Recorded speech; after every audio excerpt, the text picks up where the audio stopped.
Hello viewers, আসসালামু আলাইকুম। সবাই কেমন আছেন? আশা করছি সবাই ভালো আছেন।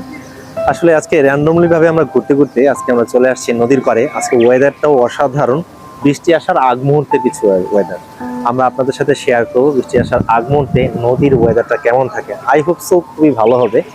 চলুন দেখে আসি নদীর পাশের ওয়েদারটা কেমন এই মুহূর্তে।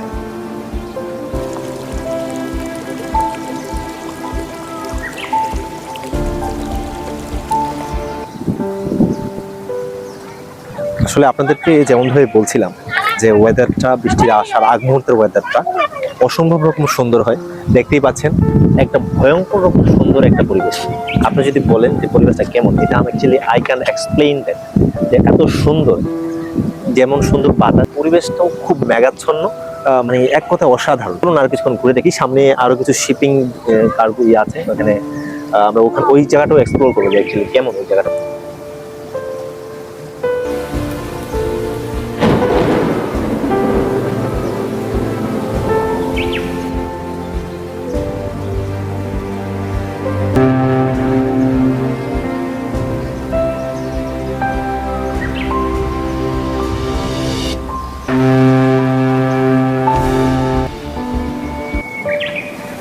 ছোটবেলা থাকতে আপনার একটা কবিতা পড়েছিলেন, কবিতাটা ছিল আমাদের ছোট নদী চলে বাঁকে বাঁকে, বৈশাখ মাসে তার হাঁটু জল থাকে। অবশ্য কালটা এটা বৈশাখ মাস না, যদিও বর্ষাকাল।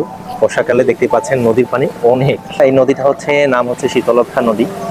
এই নদীটা একসময়, এই শীতলক্ষ্যা নামকরণটা হয়েছিল, এই নদীর পানি ছিল খুবই ঠান্ডা, এই নাম থেকেই এটার নাম শীতলক্ষ্যা একসময় হয়েছিল। এটা অ্যাকচুয়ালি কোনো অথেন্টিক সোর্স থেকে বলছি না, এটা এইভাবে কথিতভাবে আছে আর কি। এই নদী এইভাবে বর্ষাকালে এত দূষণ থাকে না নদীটার মধ্যে।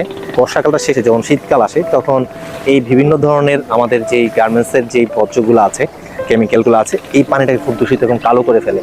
অলরেডি কিছুক্ষণ আগে আপনারা দেখতে পাচ্ছিলেন বৃষ্টির আগ মুহূর্তে কিছু ছবি ছিল, এখনো আকাশে বেশ মেঘলা।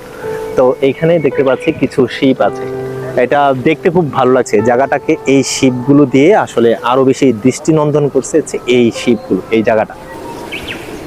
আসলে পরিবেশটাতে আমি যত বেশি হাঁটছি, যত সুন্দর লাগছে, আমার বারবার করে শুধু ছোটবেলার কথা মনে পড়ে যাচ্ছে। ছোটবেলা একটা সময় ছিল যে সময় বৃষ্টি খুব বেশি ভালো লাগতো না, খুব অসহ্য লাগতো বৃষ্টি। আসলে বয়স বাড়ার সাথে সাথে, সময়ের সাথে সাথে এখন বৃষ্টি, নদী, পানি এগুলো বেশ ভালো লাগে। আসলে আপনাদেরকে তো লোকেশনটাই বলা হলো না, আমি যেটা আছি নবীগঞ্জ গোদারাঘাটের পাশেই এই লোকেশনটা। আপনার যদি আরো সহজ করে বলি, সেটা হচ্ছে এই যে দেখতে পাচ্ছেন এসিআই এর যেই ওষুধ কোম্পানির যে ফ্যাক্টরিটা, এটার পাশেই এই প্লেসটা। এটা খুব ওয়েল নোন একটা প্লেস, সবাই চিনে। যে কোনো বন্ধেতে এখানে সবাই ঘুরতে আসে, যেমন আজকে একটা গভর্নমেন্ট হলিডে ছিল, যার তাই আজকে অনেকেই আসছে এখানে ঘুরতে। তো এত সুন্দর একটা পরিবেশ, এটা মিস করাটা আমার মনে হচ্ছিল যে এটা একটা great opportunity to enjoy this place. চাইলে আপনারা আপনাদের ফ্যামিলির সাথে করে নিয়ে এই প্লেসগুলোতে, ছোটোখাটো যেহেতু প্লেস, এগুলোতে টুকটাক করে সময় দেওয়া যায়। মেঘলা আকাশ, সুন্দর বাতাস, এর চেয়ে বেশি আর কি চাই বলুন একটা প্লেসের মধ্যে? একটা প্লেসকে অপূর্ব এবং একটা প্লেসকে একদম সুন্দর করতে এর চেয়ে বেশি আমার মনে হয় কিছু প্রয়োজন নেই।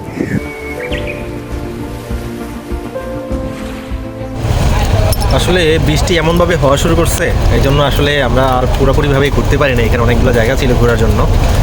আসলে বৃষ্টিতে আমাকে খারাপ করে লাগে না, আমার কাছে ভালোই লাগে, কিন্তু আসলে বৃষ্টিতে ভিজে ভিজে ঘোরা তো আর পসিবল না। এই কালীবাজারের একটা চায়ের দোকানে, এই চাটাও বেশ খেতে ভালো। মাহফুজ ভাই, যে আমাদের মাহফুজ ভাই, যদি চা খারাপ হয় তাহলে মাহফুজ ভাইয়ের দোষ। মাহফুজ ভাই রিকমেন্ডেড যে এই চাটা অনেক ভালো। চা খেতে খেতে আজকের মতো আপনার কাছ থেকে বিদায় নিচ্ছি, দেখা হচ্ছে অন্য কোনো ব্লগে। টাটা।